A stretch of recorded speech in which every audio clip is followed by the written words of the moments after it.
Well, hey, how are you today? How's it going? Welcome to Crime Dive. My name is Crystal Sky, and if you're anything like me, you find yourself drawn to true crime cases. So that is what I've decided to make videos about.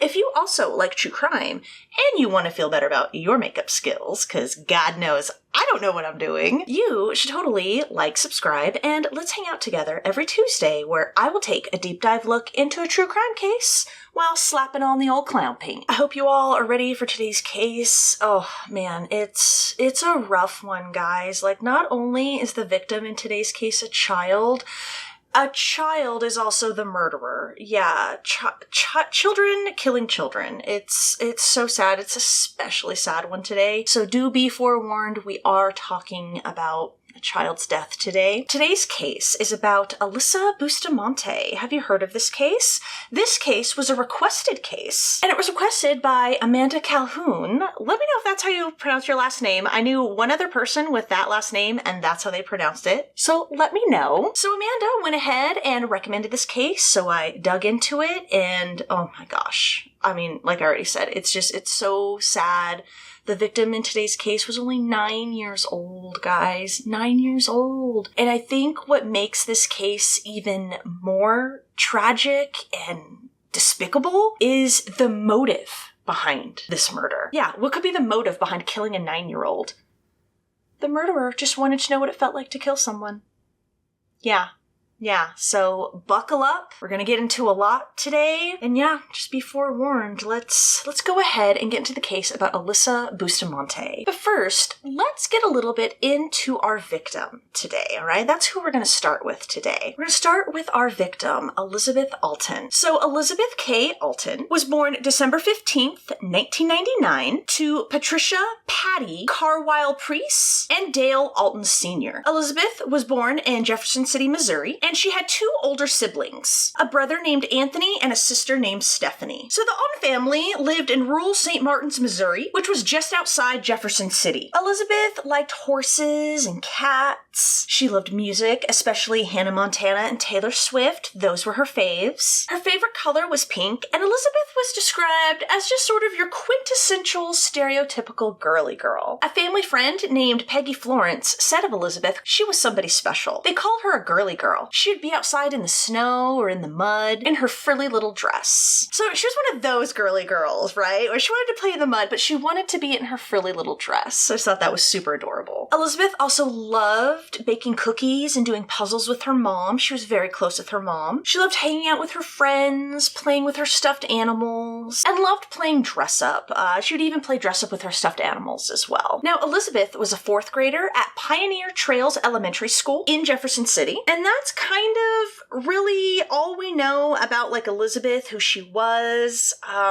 Like I said, she was only 9 years old. Elizabeth also lived 4 houses down, which was about a quarter of a mile from Alyssa Bustamante. And there was like a thick patch of woods that sort of laid in between their two homes. Now, let's talk a little bit about Alyssa. So, Alyssa Daleen Bustamante was born January 28th, 1994, somewhere in California. Her mother was Michelle Bustamante, and unfortunately, Michelle was only a teenager when she gave birth to her daughter. Yeah, babies having babies. It's so sad, man. That's like, I don't know, to me, that's a sad state of affairs, you know? Like, teens should not be having babies. That they're like blossoming into their lives. They should be working on their lives, working on who they want to be, you know? So I don't know, I found that particularly sad. I don't know exactly how old Michelle was. They just said she was a young teen mother. And on top of that, Michelle also struggled with drug addiction. She was always in and out of jail on drug charges, petty theft, even DUIs. She would often leave Alyssa along with her siblings alone for many, many hours at a time. So Alyssa would end up having younger half-siblings. She would have a pair of twin brothers, and she would have a younger half-sister, and Alyssa was the oldest. Alyssa did not have the best start in life. On top of Michelle Michelle leaving her children alone, young children alone, she also once OD'd right in front of Alyssa, guys. And Alyssa was young when this happened. I don't know the exact age, but like we're talking like 4, 5, 6 years old. Yeah. Really sad. And so, because all of this, Michelle's parents, so Alyssa's grandparents, Gary and Karen Brooke, took custody of Alyssa and her younger siblings. Now, some articles stated that the Brookes took custody of Alyssa and her siblings in 2002 when Alyssa was 7 years old. However, there is a Deadly Women episode about Alyssa, and they said that the Brookes actually took custody of Alyssa in 1998. So maybe 2002 is just when everything was like finalized and official or something. Not sure. But we know that Alyssa and her siblings were then given to her grandparents when she was still very, very young because obviously Michelle wasn't able to care for her children. Alyssa's father, Cesar Bustamante, was actually in prison at this time for 10 years for 3 counts of felony assault, on top of being addicted to drugs himself. So yeah, it's not like he could step up and take care of his children, you know, or at least Alyssa.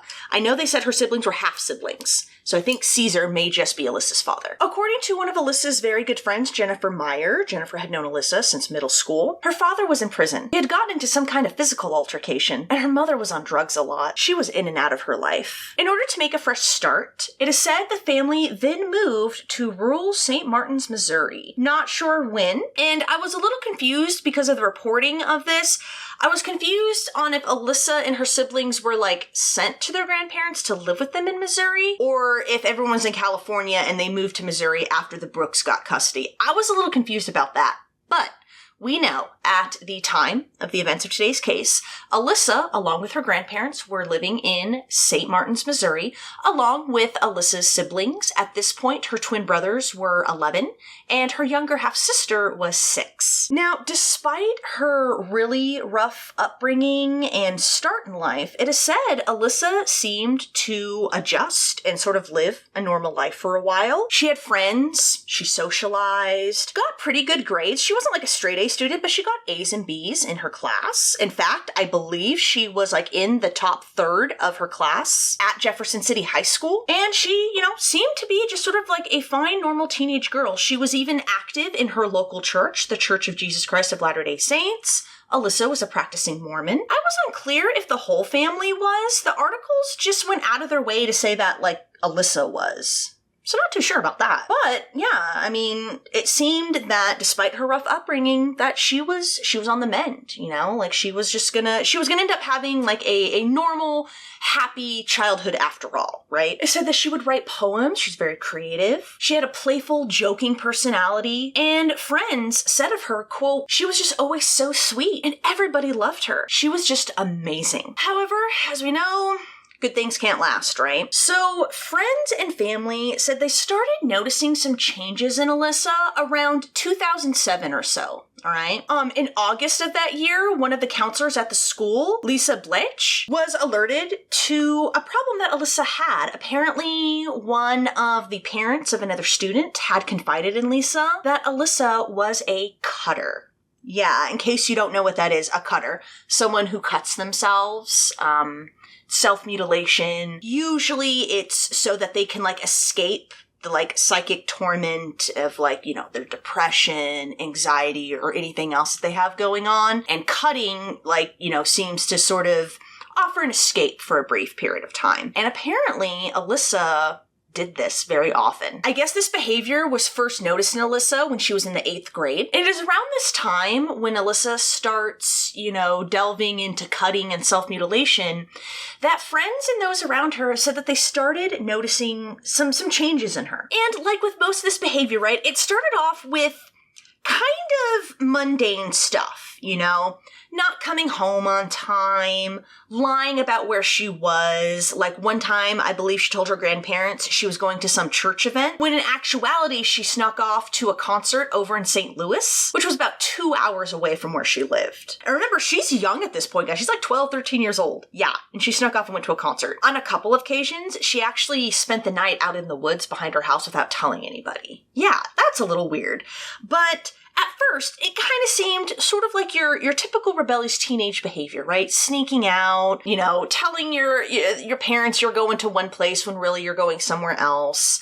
But, as the days and the weeks go on, Alyssa's behavior grew more dark and sinister, and she started venting those feelings online. On her YouTube profile/page, I guess she had it under the name Okami Cage. I guess it was Japanese for wolf shadow. That's what it looks like. I don't even know if I'm pronouncing that correctly. But yeah, so she was, getting all into the emo sinister scene. But on her page, she listed under hobbies, cutting and killing people. And I guess on her Twitter, her profile picture showed her in very dark, sort of like that gothic-esque makeup with her fingers to her head, mimicking shooting herself. And in her bio, it read, "Someplace I don't want to be." Because all this behavior is going on when she's just 13 years old. On Labor Day weekend, 2007, Alyssa attempted suicide by swallowing a whole bottle of Tylenol. On top of that, she also cut herself numerous times, even cutting the words hate and pain into her arms. Yeah, 13, guys. Now, apparently, teens are the largest group, the largest demographic that has suicide attempts and suicide. But apparently even 13 is young for this demographic, Alyssa was clearly not okay. Thankfully, Karen had stumbled upon Alyssa on the bathroom floor. I believe she was passed out, and she was able to be rushed to the hospital and saved. Alyssa then spent 10 days at a mental hospital, the Mid-Missouri Mental Health Care Center, which was located in Columbia. And after her stay here, she was prescribed the antidepressant Prozac. One of her friends said, quote, "Well, she was obviously on the antidepressants. We would always go upstairs and she'd be like, 'Oh, I need to take my medicine.'" Now, at first, after this attempt, it seems that Alyssa was on the road to recovery. All right, she was taking her meds. She was active with her friends, laughing, joking. She was kind of like back to normal, as it were, But it is said there was still that dark, sinister side to Alyssa. And it was described as almost like she had two distinct personalities, There was the public persona that Alyssa presented to, her parents, school, friends, and stuff. And then there was the darker, more sinister, maybe more bitter and angry Alyssa that she mainly showed online. In 2008, she posted a video to her YouTube page, and it was titled, "Idiots Getting Electrocuted by Electric Fence." So in it, Alyssa and her two younger brothers were standing in front of electric fence, and apparently Alyssa gives the camera a grin before she grabs the fence and then grimaces in pain as it shocks her. She then goads her two younger brothers to do the same thing in the video. And right before they shocked themselves, Alyssa had put a caption that popped up on the video right before they shocked themselves that said, quote, "This is where it gets good. This is where my brothers get hurt." There was another video of Alyssa that was captured from a school bus camera, and in it, she threatened to shoot a fellow student, to shoot and kill them. Alyssa also kept a diary where she talked about these dark thoughts and these dark things she had going on inside of her. She kept a diary of it. In her diary, she often spoke about suicide, cutting, being depressed. It was obviously very angry too, because she talked about, doing things to people, such as setting a house on fire and letting the family burn. And on top of, keeping a diary, remember, she also expressed her dark thoughts online. Online is where she let her dark persona take over. A couple of weeks before the events of today's case, she had tweeted out, quote, "This is all I want in life, a reason for all the pain." Other tweets included, "Bad decisions make great stories." A week before the events of today's case, Alyssa wrote in her journal how frustrated and very angry she was. Her cell phone battery had died. I think it was either the actual battery itself or her charger had died. And so she wasn't able to, text with her friends and stuff. And she wrote about this. And she wrote about how angry she was in her journal about all this. "If I don't talk about it, I bottle it up, and when I explode, someone's going to die." Jennifer, remember Jennifer Meyer, one of Alyssa's close friends? She noticed and knew that Alyssa had some some dark thoughts. There was something troubling her. Jennifer said, quote, I was at her party. This was Alyssa's 15th birthday party. And she kind of just took me off to the side randomly. And she's like, I wonder what it would be like to kill somebody. I just wonder what it would be like just to kill someone. See the life drain out of someone. I wonder what it would feel like, that type of power, to take that away from someone. Because I guess she was mad at one of her friends there, but it just seemed kind of strange. But you wouldn't logically think one of your friends would kill somebody. Yeah, what would you guys think? What would you think if one of your friends started, saying these thoughts and exhibiting this kind of behavior? We all like to think, right? They're just going through something, we even say that we'll kill someone, right? I'm gonna kill you, you pissed me off, but we don't mean it. And that kind of seemed to be where Jennifer and a lot of Alyssa's friends were okay, that's kind of weird. She's obviously going through, some stuff, but, she doesn't really mean she wants to kill someone. She's just talking, right? But as we'll find out, it wasn't just talk. Her friends also noticed the numerous scars that Alyssa had. They knew that she cut herself. Jennifer said, quote, I actually consulted one of her friends, and he talked to her about it. We noticed a lot of scars on her wrists. She talked about suicide a lot. I know that she had attempted it a couple of times. And it is said, actually, I think it was only a couple of weeks before the events of today's case, a panel of psychiatrists had actually determined that Alyssa should be hospitalized for long-term commitment. And this was a big deal. Apparently, I don't know if this is a state thing, but in order to, commit someone for a long-term, hospital stay like that, more than one psychiatrist has to come to the same conclusion, that this person clearly a danger to themselves and or others, and they need long-term care. And apparently, a couple of weeks, or a week or two, somewhere around that time frame before the events of today's case, that had been determined, and I think it was in the process of kind of, going through the paperwork, getting it official, and all that good stuff, and unfortunately, it would be too late. On Friday, October 16th, 2009, when she had a day off from school, Alyssa went to the woods that were behind her house. She walked about a half a mile into the woods and dug 2 shallow graves. And it is said she had every intent on filling them. Now, it is rumored and theorized. There's been no, proof or anything that has been found, but it has been highly theorized that Alyssa planned on harming her younger brothers, which is why she dug 2 graves that day. And for the next week, Alyssa went about her routine as normal, going to school, hanging out with friends, going to church. All the while, she had those 2 graves out there, and it is said she planned on filling them. That whole week, she was planning on it, guys. She was planning on filling that grave. Or excuse me, those graves. And then on Wednesday, October 21st, 2009, Patricia, Elizabeth, and their siblings, the Olten family, were at home as Patricia was getting ready to cook dinner. It was a typical Wednesday evening, and Patricia said, quote, she was going to be in a play at school, so she was practicing her lines and doing her little songs and irritating her brother, and I was getting ready to cook dinner. And then there was a knock at the door. And when Patricia went to answer it, it was 6-year-old Emma. Remember, Alyssa's younger half-sister. Emma and Elizabeth actually hung out quite a bit. They were really good friends. In fact, all of the Oltens, all of the Olten siblings and children, had spent time with Alyssa and her siblings. All the neighborhood kids played together. Now, apparently, Alyssa had told Emma, hey, go over to Elizabeth's house and get her to come over here to play. And that's what, Emma did. She was 6 years old. She's like, yeah, I'll go get my friend to play. I want to play, Patricia said, quote, she had asked if Elizabeth could go play, and originally I told her no, because I was getting ready to make dinner, and both girls were hopping up and down and begging, wanting to go play, and I was like, okay, you can go for an hour. She had to be home by 6. And unfortunately, this would be the last time that Patricia would speak with her daughter. Elizabeth left her home with Emma around 5 p.m. Now, upon Elizabeth's arrival, her and Emma played, hung out, and then when it was getting close to dinner, Elizabeth left Emma's home. Some sources say that she left the home at approximately 6:15 p.m. So as she's walking the quarter of a mile back to her home, her cell phone rings and it's Alyssa. Alyssa told Elizabeth to come back to the house because she had a surprise for her. Now, even though it was getting dark and Elizabeth was really, really afraid of the dark, she knew Alyssa. That was Emma's big sister.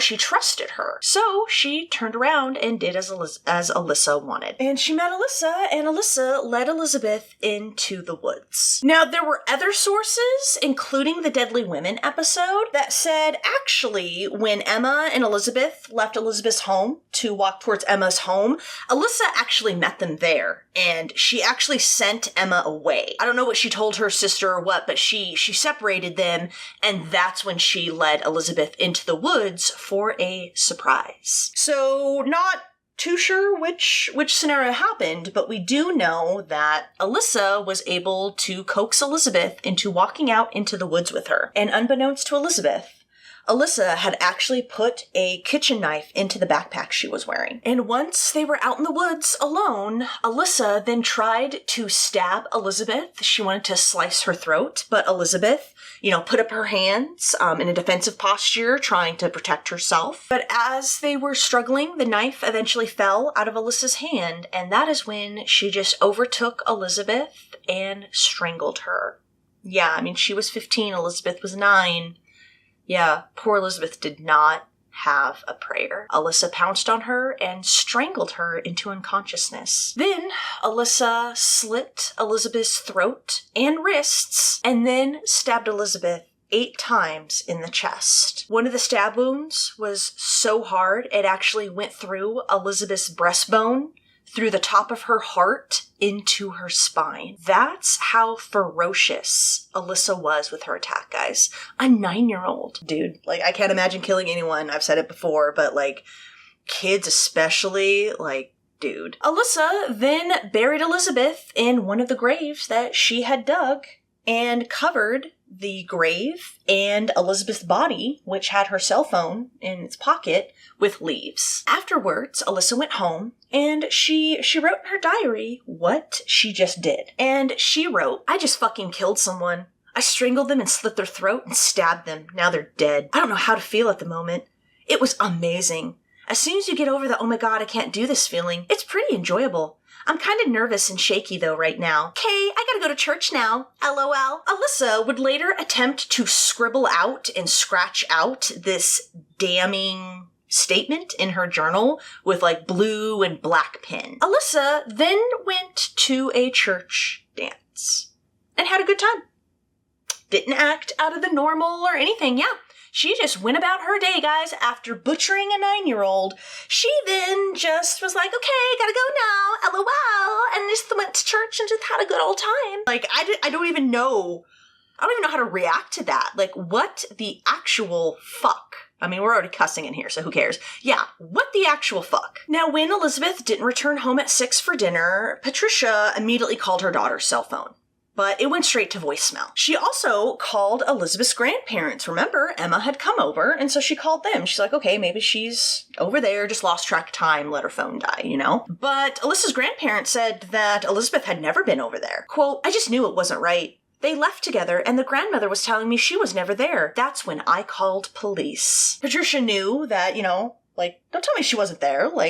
She left with Emma. I know. Elizabeth is deathly afraid of the dark. There's no way she would be out alone in the dark, So all of this just immediately rubbed her the wrong way, and she immediately called the police. The Cole County Sheriff's Department arrived at Patricia's home 15 minutes after she reported her daughter missing. Now, of course, the police and Patricia then went to Alyssa's home since, that was the last known place that we knew Elizabeth was headed. Patricia said, quote, "Everybody said she wasn't there. So then they started doing a search, the fire department, local officers, and by 10 o'clock, there were hundreds of people looking for her. And as Alyssa was out enjoying her dance with her buddies, there were hundreds of people trying to find Elizabeth." Now, Elizabeth was listed immediately as an endangered missing person, and the FBI even joined the case. And everyone was primarily searching that patch of woods that lied between the Bustamante home and the Olten home. Patricia said, quote, "They kept telling me there's no signs of foul play. It's like, she didn't just vanish. She's 9 years old." That's how I would be if, cops are oh, well, we don't see anything of foul play. And it's bro, she's 9 years old and, isn't a runaway. what do you mean there's no foul play? Like, I would have that same reaction. Like, I get they need proof, but like, yeah, as a mother, someone, you know, your child, like, oh, there's no sign of foul play. Bitch, I don't care what you say. Like, she didn't just disappear. She's 9, you know? Meanwhile, authorities were trying to get access to Elizabeth's cell phone. So Patricia, of course, told them, like, oh yeah, she has her cell phone. So authorities contacted the cell phone company and ordered what was called an emergency ping. We know all about that, right? Where they trace the cell towers that the cell phone last pinged from. After that, they were able to zero in, at least somewhat, in Elizabeth's general location, which was in those woods. Quote, the pings from the phone all were located in the general area of the woods. It was a large wooded area behind the house, but it's thick forest ground, and it was a lot of area to cover. And this was according to Missouri State Highway Patrolman Sergeant David Rice, who actually didn't get involved with the search for Elizabeth until the next day on Thursday. So by the next day, on that Thursday, there were several hundred people still out looking for any sign of Elizabeth. Again, primarily searching that rural wooded area that was behind Alyssa's home. They searched an area that was like a mile long by a mile wide, and Sergeant Rice said, quote, it was the following day in which my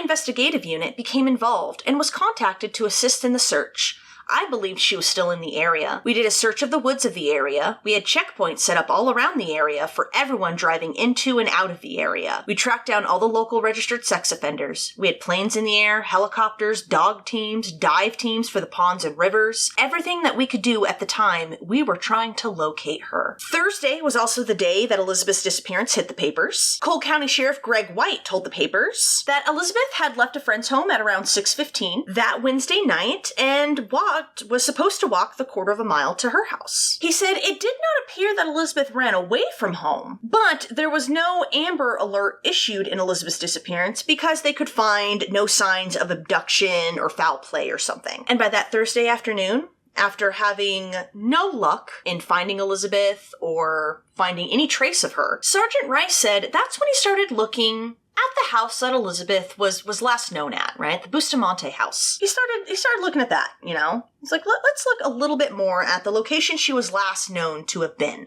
or at least last known to have went to. He interviewed Emma, who, as we know, was the last known person to see her friend Elizabeth. Quote, Emma was interviewed by the FBI, and Emma simply stated she was playing with her friend Elizabeth, and about an hour later, Elizabeth started walking home, and that was the last she saw of her. She, meaning Emma, was outside playing with Elizabeth, and shortly after that became stuck in some thorn bushes and was crying and screaming for help. Was crying for her sister, saying, Alyssa, come help me. And again, this is according to Sergeant Rice. So I wonder if that was maybe after Alyssa had separated the two and had walked into the woods. Sergeant Rice then went ahead and proceeded to put all of the neighborhood kids down as suspects, and then one by one, he eliminated them. But as you can guess, there was one neighborhood kid that he could not eliminate from his list. Alyssa. Quote, she admitted that she skipped school that day. She was aware law enforcement couldn't find this girl, but stated she knew nothing about it whatsoever. It is said during her initial questioning, Alyssa was, very open and forthcoming. She seemed calm, seemed to act perfectly normal. In fact, Cole County prosecutor Mark Richardson even said at this time of Alyssa, quote, she should not be considered a suspect.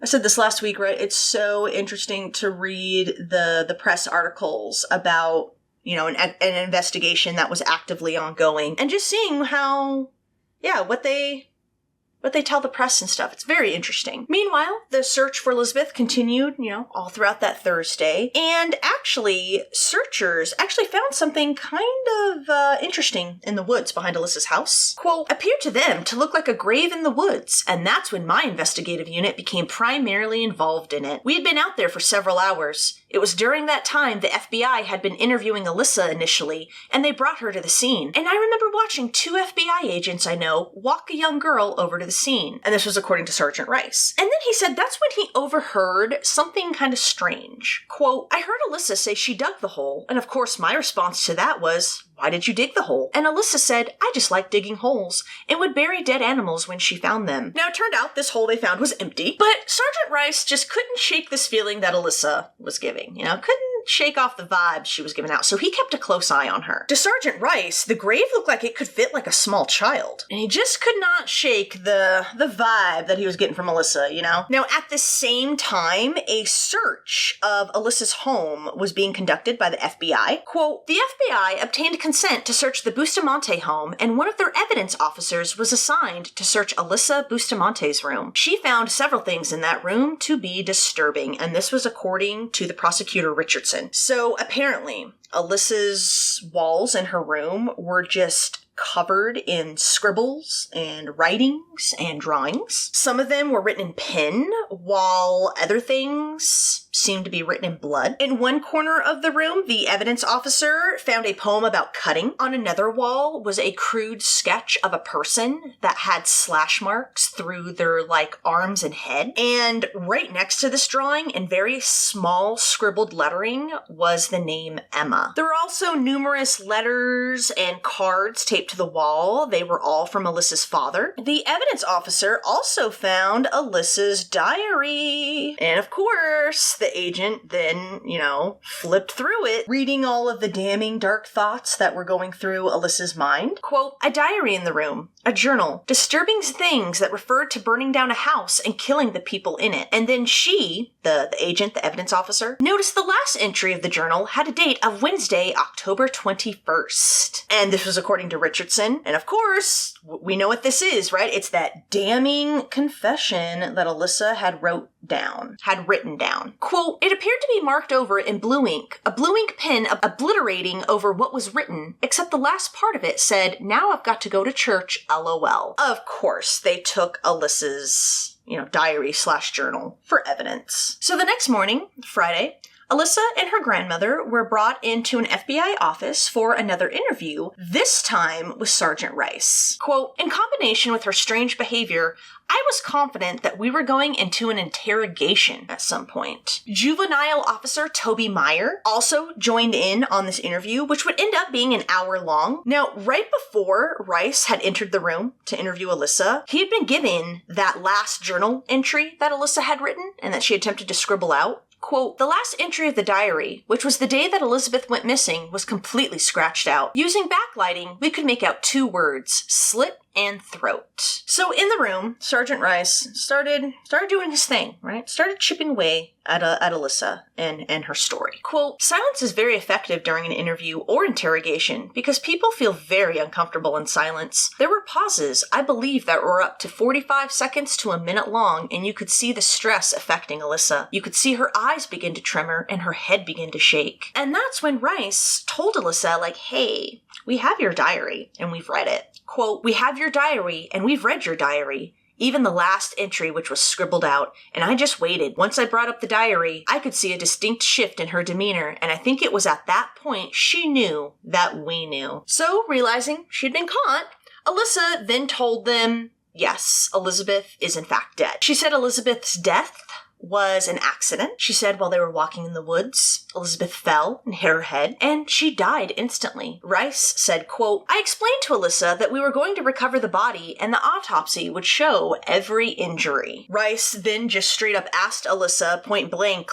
is Elizabeth's throat cut? Quote, and Alyssa said yes, and that's when the grandmother broke down and began crying. Karen left the room at that point, and that's when Alyssa began telling Rice and Meyer what had happened. Quote, she said she sent Emma, her sister, over to the Olten household to pick Elizabeth up. From that point, she claimed that she told Emma to go back home and that she took Elizabeth by the hand and walked her into the woods. She said she walked Elizabeth about a quarter mile into the woods, about 15 minutes. And quoting Alyssa, Rice said, quote, I've got something really neat to show you. It's just a little bit further up here. Alyssa said once she arrived at the side of the hole that she began to strangle Elizabeth while she was facing her, that she strangled her multiple times and stabbed her in the chest. I believe 6 or 7 times, and then cut her throat. Alyssa had told them that she had strangled Elizabeth until, quote, the light in her eyes went out. And just before 3 p.m. on Friday, with her confession out in the open, Alyssa took investigators to where she had buried Elizabeth's body. Quote, She knew exactly where it was, led us directly to it. It was not well covered. Once she pointed out the area and you looked a little bit closer, you could see that she was only a few inches, if that, under the ground, and you could see the body parts that came up covered with mud. It's a pretty horrifying homicide. And again, that was according to Rice. By Saturday, October 24th, the police did hold a press conference, and they reported that Elizabeth's body was indeed found, though they did not release certain details to the public, such as the fact that Alyssa was already in custody, or who even, she was. They didn't release her name or anything. They only said a juvenile, who was 15, and a person of interest was in custody, that the juvenile was acquainted with Elizabeth, was older than her, lived in the same area Elizabeth had, but they did not disclose the exact details on how Elizabeth had died. Sheriff White just said, quote, "We were able to obtain some physical evidence, and through some analysis of some of the evidence, and in all honesty, some written evidence, we were able to develop a person of interest. Once we reached that person and interviewed them, ultimately, they led us to where we've recovered Elizabeth's body. We had been in that area, actually more than once.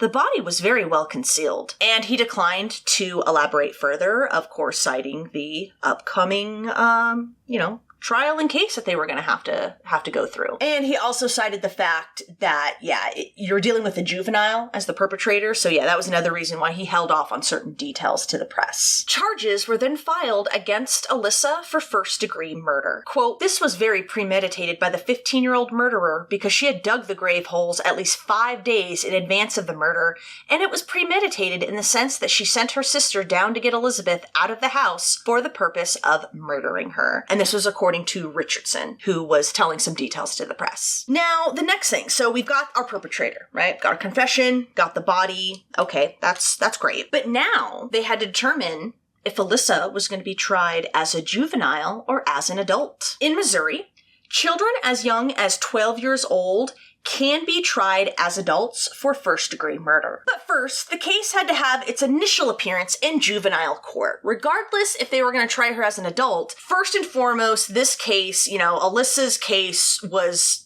supposed to be in the juvenile center because she was 15 at the time, right? So in juvenile court, a hearing would be held to determine if Alyssa would be tried as an adult or not, and this hearing would be closed to the public. Cole County Juvenile Court Administrator Michael Cowdy said Alyssa, who he did not publicly name, of course, was in the custody of the juvenile justice system and would undergo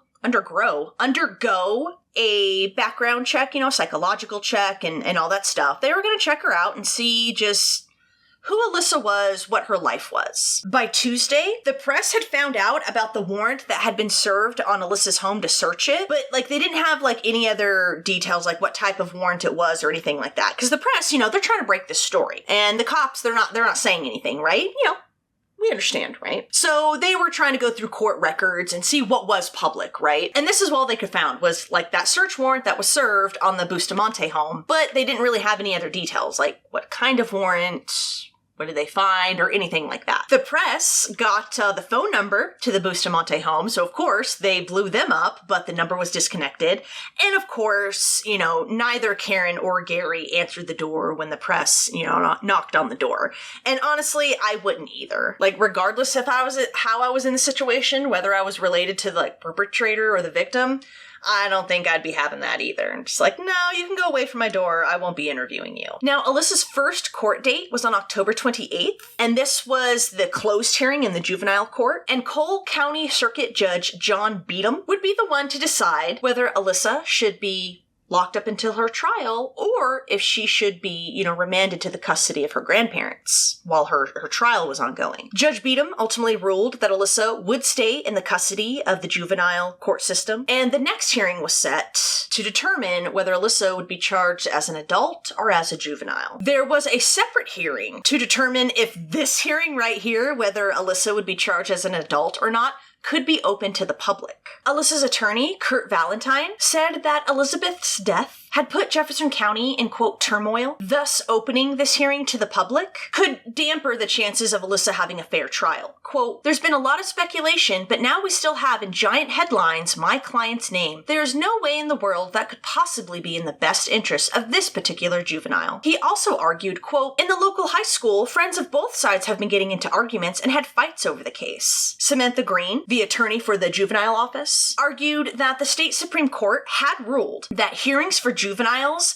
can be open to the public for those accused of crimes that would be the most serious felonies if they had been committed by adults. She also said that court records and exhibits that were to be, presented at trial could be closed or even sealed to protect Alyssa's privacy. And as for that second comment that Valentine made about the school fights, according to David Luther, who was a spokesman for the Jefferson City Public School District, the district had no information or disciplinary reports of any fights breaking out, but did say that officials wouldn't be aware of every single argument. In the end, Judge Beadham ruled that Alyssa's next hearing, the one to determine whether she'd be tried as an adult or not, would be open to the public. But he barred any recording or broadcasting devices, barred photography, or anything like that. So that Wednesday, as that was going down in the courtroom, that same Wednesday, Elizabeth had her funeral. It was held at the Jefferson City Church, and she was described as a, quote, precious little girl who gave to friends and family. Quote, she was a giver. She gave of her love to family and friends. Many wore pink in honor of Elizabeth's all-time favorite color, and because she was,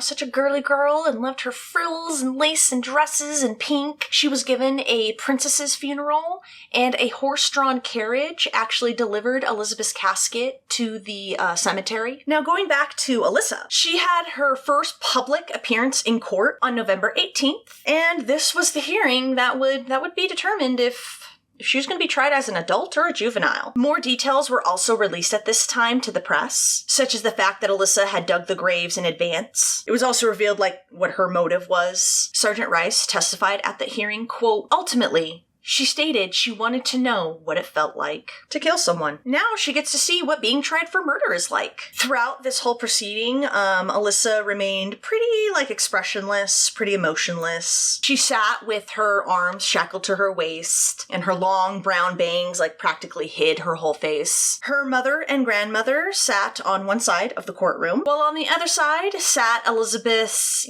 family and relatives and friends, people who wanted justice for Elizabeth. Most of them wore pink in honor of her. Now, witnesses at this hearing described Alyssa as bright, yet depressed, and clever in a sometimes sneaky sort of way. Valentine argued that Alyssa should remain in the juvenile system, should not be tried as an adult, because this is where she had the chance to be rehabilitated before she would be set free at age 21. So Missouri is one of 22 states that has a dual jurisdiction system when dealing with juvenile defendants, good lord, can't talk. So under this system, right, if a juvenile is found guilty, the offender can be held until they are 21 years old. At that time, a new hearing is held to determine whether this juvenile has been rehabilitated and can be reintroduced into society. Or, if they're not, then they would just serve the rest of their sentence. Valentine warned that if Alyssa was sent to an adult prison,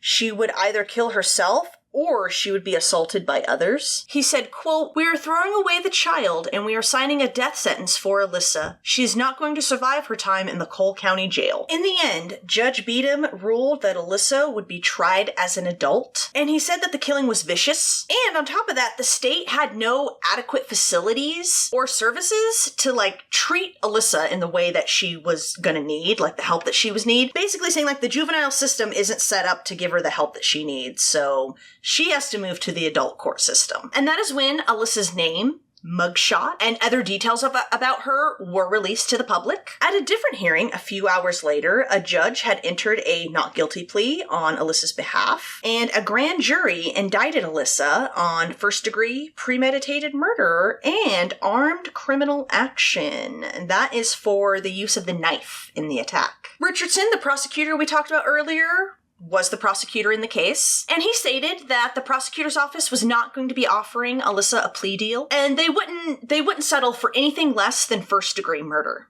Quote, because of the nature of the case, there's not a lot of room to enter into pleas. Alyssa was then moved to the Morgan County Jail, and I think after this, Valentine was no longer assigned to Alyssa's case, because the next time Alyssa was in court, Jan King was listed as Alyssa's attorney, and she was the head of the public defender's office in Cole County. Now, friends of Alyssa, because of course, once her info is released, people, the press, right, they're gonna go search, what did people think about her? And so they were asking, Alyssa's, friends and acquaintances, what do you think? And they all expressed just shock, not shocked. They expressed shock, and they were just, like, dumbfounded that this was happening. Like, they were completely blown away. One friend spoke with the local news outlets. They decided to remain anonymous. This friend had known Alyssa since junior high school and also went to church with her. I don't think this was Jennifer because, like, I don't know why Jennifer would give a public interview and then give another one where she was anonymous. So I think this was a different friend. But this anonymous friend of Alyssa's said, quote, before all of this, she was a normal 15-year-old girl. This really isn't her. This was not the Alyssa that I knew. Before all this, she was a different person. This wasn't how I knew her. Who can really, honestly believe that their friend would be a murderer? For real, right? Now, as for the cutting and the self-mutilation, this friend did say that those who knew Alyssa, were well aware that she engaged in that. Quote, it's not like she kept it private. People would see her wrists, and she'd just kind of be like, oh, well, it's whatever, and then just kind of laugh it off. She really didn't seem to care much about herself. Jefferson City High School, where Alyssa attended, students and classmates of hers were also interviewed, and like with her friends, they were just shocked. One student described it as, quote, shocked and confused and crazy. Everyone's spreading rumors, and things are going on everywhere. But I think people are just trying to find an answer, trying to find some way to explain it, and basically just try to understand. But there is no explanation, really. A couple of days later, on November 21st, King told the court that Alyssa should be moved to a psychiatric hospital, like a mental hospital, because she showed signs of severe depression and anxiety. I guess ever since it was determined that she would be charged as an adult, Alyssa was not having a good time behind bars. I can't imagine she would. Apparently, she had been admitted to the Hawthorne Children's Psychiatric Hospital before because she had tried to harm herself numerous times while in custody.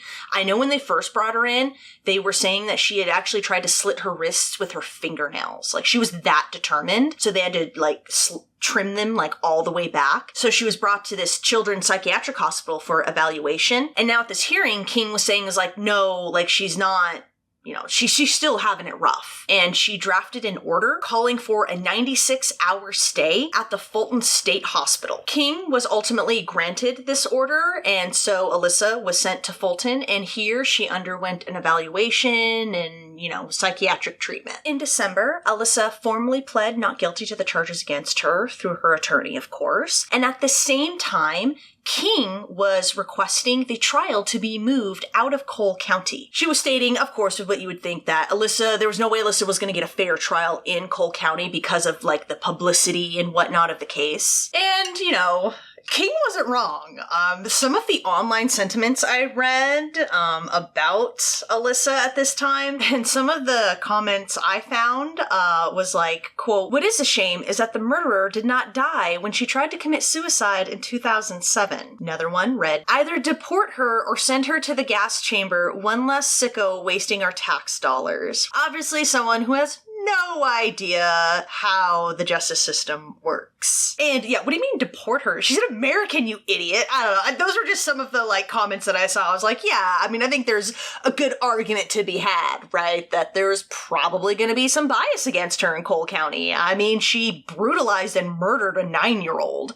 Yeah, emotions are going to run high, right? And only a little over a week later, Alyssa was assigned even more new attorneys, Donald Catlett and Charles Moreland, and they were from the State Public Defender System's Capital Litigation Division Office in Columbia. That's a mouthful. So in February of 2010, after, Alyssa has her new attorneys, King had put in that request to move the trial. Richardson objected to this request from the defense to move the trial. He said that they just had too many witnesses to call, and it would be a huge burden to Elizabeth's family to have to travel outside of Cole County. He suggested instead, let's bring in a jury from outside of Cole County, to which Cole County Circuit Judge Patricia Joyce agreed, as did the defense. And a hearing was then set to determine what county that jury would be coming from. I think that's an interesting compromise. What do you guys think about that? Rather than moving the whole trial, they just get a jury outside of that county and bring them in. That sounds like an interesting compromise, don't you think? In July of 2010, a tentative trial date of May 2011 was set for Alyssa. And in October of 2010, as she was waiting behind bars, Missouri's Attorney General Chris Koster filed a brief on the 18th of that month, October, advocating that Alyssa should receive education while she's sitting behind bars. Alyssa's attorneys attorneys, of course, agreed with this, and I guess they had been fighting for her continuing education as she was sitting behind bars waiting for her trial. They had petitioned the state Supreme Court to force the Cole County Sheriff's Office to, make sure Alyssa got her education. The Attorney General cited, Missouri state laws and the state's constitution, which guarantees a free public education to all children. The article I read about this little back and forth, right, whether she should get education. Listen to the headline. The headline was, Missouri's Attorney General says a 16-year-old girl accused of killing a young neighbor because she wanted to know how it felt to kill someone should be educated while awaiting trial. Yeah, that's not a biased headline at all, right? So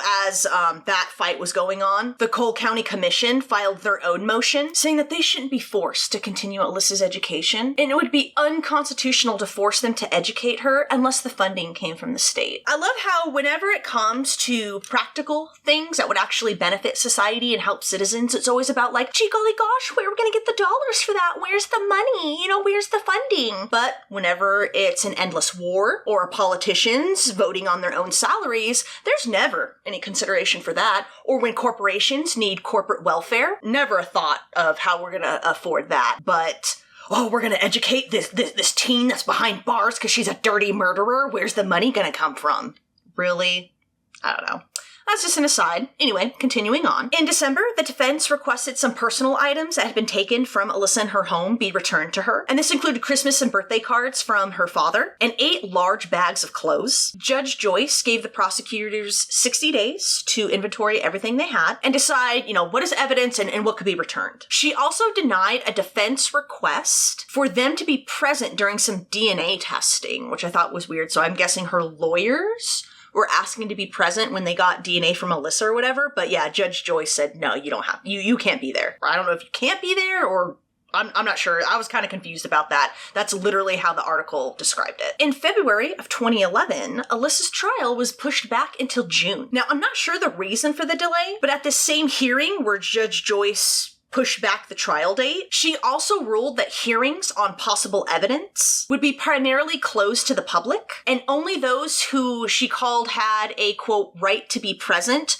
would be permitted to be at this hearing. Although she did not define, what she meant by that phrase. I guess she was very vague, and a lot of, the lawyers and other court people were kind of confused on her wording. She also barred recording and photography equipment from these evidentiary hearings that they were going to have. So at the hearings, which took place in March, the defense, of course, were attempting to get those incriminating statements and that confession that Alyssa told to investigators thrown out, suppressed at trial, right? Of course, that's classic defense strategy 101, right? Try to get every piece of incriminating evidence thrown out. In the end, Judge Joyce ruled that actually part of Alyssa's confession and statement could be suppressed at trial. And this was because of Officer Meyer's participation in that hour-long, interrogation/interview with Sergeant Rice. Remember that? I guess because Alyssa was in juvenile custody at that time, anything that she said to Officer Meyer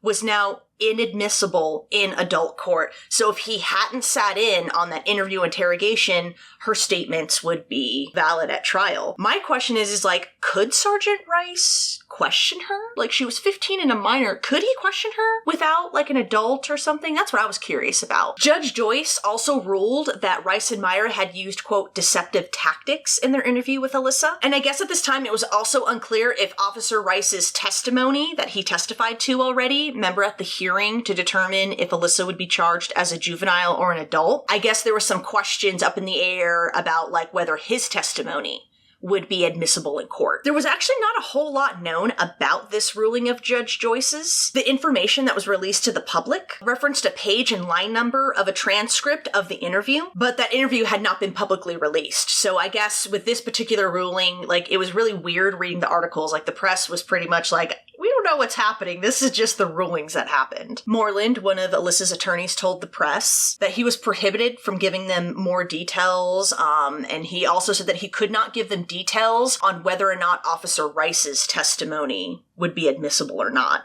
They were keeping this under lock and seal. But he did say, quote, "What may have been heard at the juvenile hearing is not going to be relevant for what's heard at this trial. When this thing is tried, the jury is going to hear a very different case than what was heard at that juvenile hearing." Then in April, April 2011, Alyssa's trial was pushed back a second time, this time until September. The defense had actually requested this, saying that they needed more time to prepare, and though the prosecution, of course, objected to this, Judge Joyce overruled them and said, yeah, you can have more time. The trial would end up being pushed back yet again until January 26, 2012. In November of 2011, Alyssa was examined by a nurse Alyssa Neitzer, and she was from the University of Missouri Hospital, and she was, checking Alyssa out, and she found over 300 scars and marks of self-mutilation all over Alyssa's body. They're on her arms, legs, torso. This was an amount this nurse had never seen before. She was pretty blown away. And among the scars that were still visible on Alyssa's body, there was a peace sign, 2 broken hearts, and the hate cut that Alyssa had put into her arm in 2007. That was still there. Nurse Neitzer also found evidence of self-inflicted burns and bite marks and other wounds on Alyssa's body as well. She also said that Alyssa had attempted to pierce the skin underneath her lips, so I'm guessing there was scarring there or something. And on January 10th, 2012, before her trial could begin, Alyssa took a plea deal to a lesser charge of second-degree murder and armed criminal action. The armed criminal action was still there. So by pleading guilty to a lesser murder charge, Alyssa, of course, avoided a trial, and she avoided the possibility of spending the rest of her life in jail with no chance at parole. That's what was at stake. Her sentence could have been as short as 10 years or as long as life without the possibility of parole until at least 25 years had been served. Moreland said that Alyssa agreed to plead guilty because, quote, she wanted to take responsibility for it. Now, had her case gone to trial, the articles I read speculated that the arguments likely would have focused on whether the crime she committed amounted to first or second degree murder, which does not require the same degree of deliberation. Quote, this is the result we would have asked the jury to agree to, and that was according to the defense. Only now, all right, so since they took this plea deal, Alyssa's sentence was now not in the hands of a jury, it was in the hands of Judge Joyce. She would be the one to determine Alyssa's sentence. The defense said, quote, it's a very difficult decision for whoever has to make the decision. What is the appropriate punishment for a 15-year-old girl with her history and her background and the situation as it was? She had a lot of issues at that time. Richardson, the prosecutor, would later say that they agreed to a plea deal because of the fact that a lot of Alyssa's statements and her confession was pretty much thrown out at trial. Another reason they cited for pleading Alyssa down was because the Supreme Court at that time was hearing the case whether it was unconstitutional and cruel and unusual punishment to sentence juveniles to life without parole. And in the end, as we know, the Supreme Court did indeed rule that it was unconstitutional to throw a juvenile behind bars with no possibility of parole. Richardson said that he did notify the Oltens what he was going to do. Quote, I notified the mother and the family that that's what I had determined to do. And Patricia said, quote, I was mad. I was very mad. A few weeks later, at the 2-day sentencing hearing, the defense, of course, brought up all of, Alyssa's past problems, her upbringing, her suicidal ideation, her self-harm. They, of course, had lots of mental health experts testify how deeply troubled Alyssa was, saying that she had major depressive disorder. She showed signs of borderline personality disorder. The defense even tried to blame the Prozac that Alyssa was on, that because she was on Prozac, it increased her, murderous thoughts or something. They even had a psychiatrist, Edwin Johnstone, testify for them, saying that the increase in Prozac and, the antidepressant, actually caused Alyssa to feel murderous, that it heightened her mood swings and, made her more prone to violence and violent thought. Now, the prosecution had their own psychiatrist, Anthony Rothschild, bringing forth evidence that there was no known link between Prozac and an increase in, violent thoughts or violent tendencies. He said, quote, there's no reliable evidence that Prozac causes people to commit murder. It actually causes a decrease in those kinds of symptoms. Ultimately, the prosecution was arguing for a life sentence with parole possibility after 71 years served. They got the 71 number because that was the expected lifespan of Elizabeth before she was murdered. Richardson was also urging for the sentences to be served consecutively because remember, she had the first-degree murder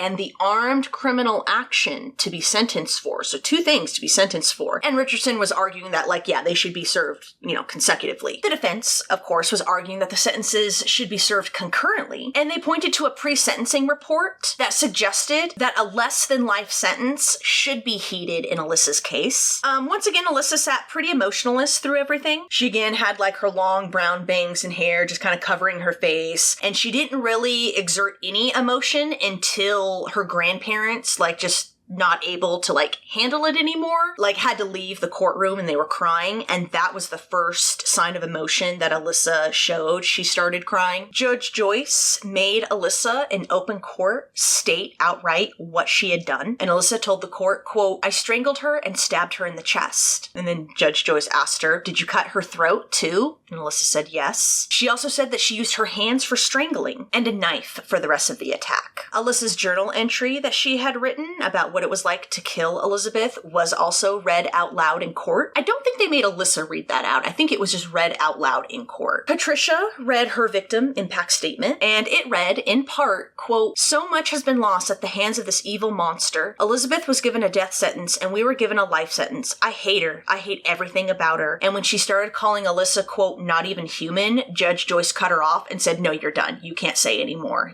You're done. That's your victim impact statement." So apparently there's some rules and guards with your victim impact statements. And when the judge announced before recessing the court that she would announce her sentence later that day, Sandy Corn, which I guess was one of Elizabeth's grandmothers, she was in a wheelchair, just shouted out in court, quote, "I think Alyssa should get out of jail the same day Elizabeth gets out of the grave." So Alyssa ended up making an emotional apology/statement. She read it to Elizabeth's family, saying, in part, quote, "I'm sorry. I really am extremely very sorry for everything. I know words can never be enough, and they can never adequately describe how horribly I feel for all of this. I cannot even understand what you guys are going through. I'm sorry for that. If I could give my life to get her back, I would, and I'm sorry." Stephanie, Elizabeth's older sister, she wasn't having none of it. She didn't believe a word that Alyssa said. Quote, "I don't think she can be sorry. I don't believe anything that she says." Patricia said of the apology, quote, "She was being fed what to say to us from her attorney, so none of it was real." Alyssa was ultimately sentenced to life in prison with the possibility of conditional release for the murder and a consecutive sentence of 30 years for the armed criminal action. After the sentencing hearing, Elizabeth's family, through their attorney, Matt Deere, told the press, quote, "The sentencing process was extremely difficult for the family, as no sentence can adequately punish this heinous crime. They're disappointed that parole is now a possibility. It's kind of devastating to relive the event and hear some of what was said in the courtroom today." Even Jennifer, remember Jennifer Meyer, Alyssa's former friend? She didn't think Alyssa's punishment was enough. Quote, "I don't think there is anywhere that she should be besides prison, ever, because you just can't get away with something like that." Stephanie, Elizabeth's sister, said that if she could, she would tell Alyssa, quote, "that I hate her, that she's ruined everyone in my family's life." Patricia said, quote, "She changed everybody's life so drastically. It's not fair. She shouldn't be sitting in prison. She should die too. I don't care how old she was. Age didn't have anything to do with it. There's no rehabilitation for her." Alyssa will be eligible for conditional release in July of 2024, and she will have a hearing for that. However, because people, they'll read that, right? They read that, and that's just where they stop, and they get all up in arms. "Oh, she shouldn't be out there, blah, blah, blah, blah, blah." But it's did you not finish the article? Because the article said, so yeah, she has the conditional release for the murder charge in July of 2024. However, due to the armed criminal action sentence, she has to serve the 30 years first. So, even if she was to get the conditional release in 2024, her ass would be right back in prison for 30 years. This makes Alyssa's earliest probable release in 2054, when she will be about 60 years old. Alyssa is currently serving her sentence at the Women's Eastern Missouri Reception, Diagnostic, and Correctional Facility, that's a mouthful, located in Vandalia, Missouri. But another article that was dated November of 2022 said that Alyssa was actually serving her time at the Chillicothe Correctional Center located in Chillicothe, Missouri. In October of 2012, 3 young filmmakers decided to make an indie film about Alyssa, and it's called My Name is A. It's an unscripted true crime movie that was filmed over the course of 3 days in Valencia, California. Director and co-producer Shane Ryan said of his film, quote, "My Name is A is not entertaining. It's an after-school special on crack. It talks about a lot of issues like bulimia, teen depression, self-mutilation, bullying,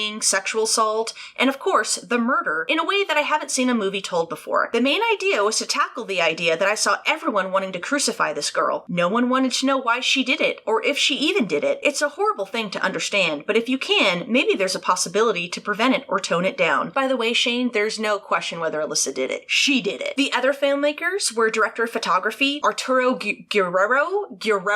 I don't know why I have such a hard time saying that name. And producer Alicia Rain. This film seemed to receive mixed reviews. A website Film Threat called it, quote, "a rough film to sit through," but praised it as a, quote, "cinematic experience that is as artsy as it is unsettling." The jaded reviewer was a bit more harsh. Quote, "Told in a shaky cam third person blended with flip phone cams, it's got a docu-teen feel to it. Everything is overlaid with a music video quality, and the dialogue is pure vulgar spewage. But whatever Ryan was trying to do here is lost on me." Apparently the movie follows several teenagers who have been abused or are suffering from, mental illness or something. Shane said, quote, "Not that this film will necessarily teach you how to prevent anything. My need is to understand it. But if you understand it, then maybe you can help prevent it. I just feel what is coming from my heart and try to showcase it. It's my attempt to dig deeper and see things beneath the surface, to not ignore it." In late October of 2012, Elizabeth's mother, Patricia, actually filed a few wrongful death lawsuits. She filed one against Pathways Behavioral Healthcare, 2 of its employees, which was counselor Ron Wilson and psychiatrist Niger Sultana, in addition to Alyssa for wrongful death of her daughter. In the suit, Patricia accused the clinic of being in a position to know and prevent Alyssa's violent tendencies. She had become a patient at the clinic after her discharge in 2007 from her suicide attempt. And in the suit, Patricia alleged that while she was in the Pathways program, Alyssa admitted that she did want to harm Elizabeth, and that Pathway employees, quote, "were aware of the same violent propensities of Bustamante, as well as this specific identifiable threats to harm Olten. But, quote, none of these defendants took actions to detain Bustamante, and, quote, none warned Olten or priests of the specific threat on Olten, nor did they take any action that might have prevented Bustamante from harming Olten. The failure of these authorities to exercise due care in controlling Bustamante's documented violent propensities and or responding to her specific threat on Olten's life and preventing her actions was a direct and proximate cause of Olten's death." During the sentencing hearing, Ron, the counselor, had testified that Alyssa had told him that she was only a threat to herself, no one else. The suit would end up finally being settled before it went to court. In July of 2017, Alyssa agreed to pay Patricia $5 million plus 9% interest until the debt is paid, and to disclose any compensation she might receive for her story, like from press or something. A judge threw out Patricia's suit against the health clinic or the 2 employees, saying that had no merit. And Patricia had also filed a wrongful death suit against Gary and Karen Brooke, Alyssa's grandparents. And a St. Louis County Circuit judge, Gloria Reno, had actually ordered them to pay Patricia $400,000. Then, in a move that kind of shows maybe Alyssa really isn't all that remorseful, in November of 2013, with yet another attorney, Gary Brotherton, Alyssa attempted to withdraw her guilty plea. She claimed that her due process rights were violated, that her previous public defenders were ineffective, and that she was subjected to cruel and unusual punishment. At the hearing that was held in January of 2014, Brotherton maintained that they were not saying Alyssa was innocent, but that her previous counsel was ineffective because they claimed they didn't make it clear to Alyssa about the Supreme Court that case that was going on at that time. The Supreme Court case that would rule whether holding a juvenile for life without parole was cruel and unusual punishment. So yeah, Brotherton was saying, well, her old attorneys didn't really make that clear to Alyssa that case was before the Supreme Court at that time. Alyssa testified at this hearing that she wouldn't have taken a plea deal if she would have known and understood what the Supreme Court case was being argued at that point. She didn't know about that case, didn't understand a lot of the legal issues being discussed. Quote, "I couldn't wrap my mind around it. It was just just hopelessness. She was saying her attorneys were just like throwing legalese at her, not making anything understandable for her. But Moreland and Catlett came to this hearing and testified as well. They testified they did their best for their client. They talked to her about the plea deal, talked to her about her options before she decided to take the prosecution up on their plea deal. Moreland said Alyssa, quote, stood a very strong risk of being found guilty of specifically first-degree murder. And this was, of course, if she had gone to trial, and that their goal as her defense attorneys was to get her a reduced charge that would, quote, give her the best chance of someday getting out. He said by pleading guilty to second-degree murder and avoiding a trial, they could shift the focus from Elizabeth and what happened to her to Alyssa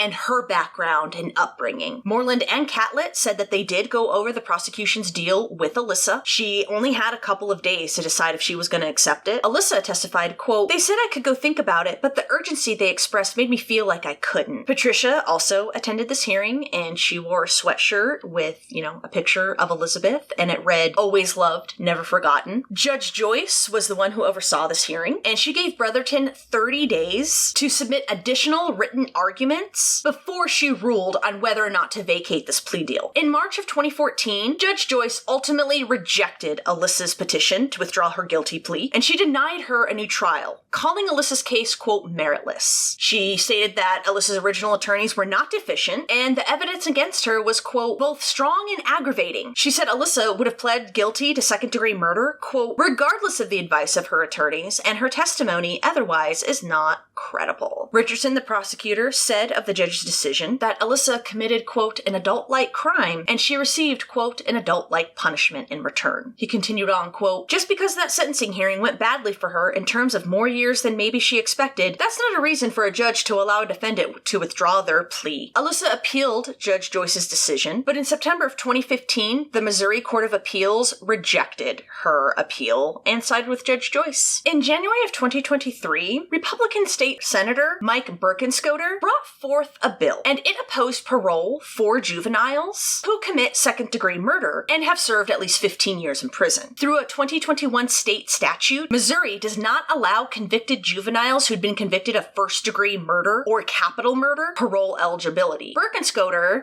along with Elizabeth's parents, wanted to add second-degree murder to this list. Apparently, when that 2021 state statute was originally brought forth, second-degree murder was on that list, but you know how it is when bills get put through, right? Compromises are made, and that was one of the compromises, was that second-degree murder was taken off that list. Patricia, and I'm guessing she remarried or something. I didn't know anything about, Elizabeth's parents, but it just said that she was there with her husband, Gary Benboom, and they were there, of course, to testify in support of the bill. Patricia called the state's justice system, quote, broken, and this was due to the fact that Richardson had allowed Alyssa to plead down to second-degree murder. Gary said he felt that the 2021 statute took power away from the courts and failed his daughter. Quote, you stole what little bit of justice she did get by letting her murderer have a chance for parole. So others, though, like the Missouri ACLU, cautioned against this bill. Quote, we believe that youth should be parole eligible. Not that they are guaranteed parole,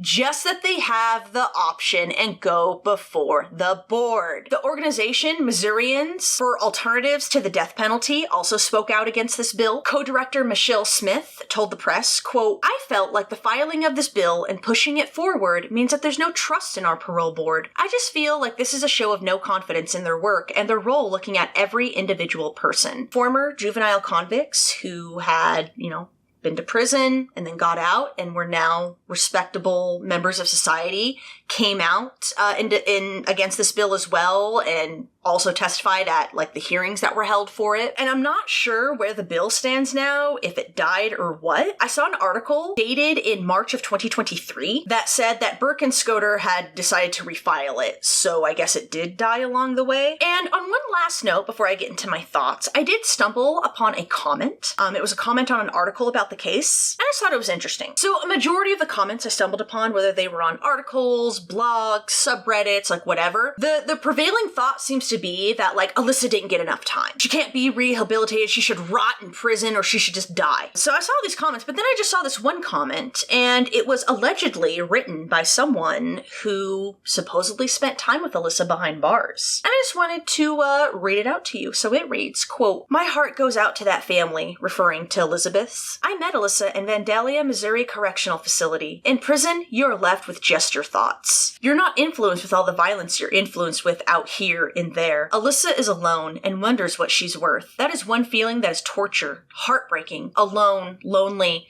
biggest punishment that is much bigger than life. Inside those gates, never walking out those gates, every second since that horrifying, heartbreaking moment of that little girl losing her life, Alyssa has been left with it every second. She truly wishes she could change what happened. She would lay her life down if it would just bring that little girl back. My heart does go out to Elizabeth's family and the angel Elizabeth is today. Fly high, angel." And that is the disturbing case of Alyssa Bustamante. What do you guys think? What do you guys think whenever it comes to juvenile offenders?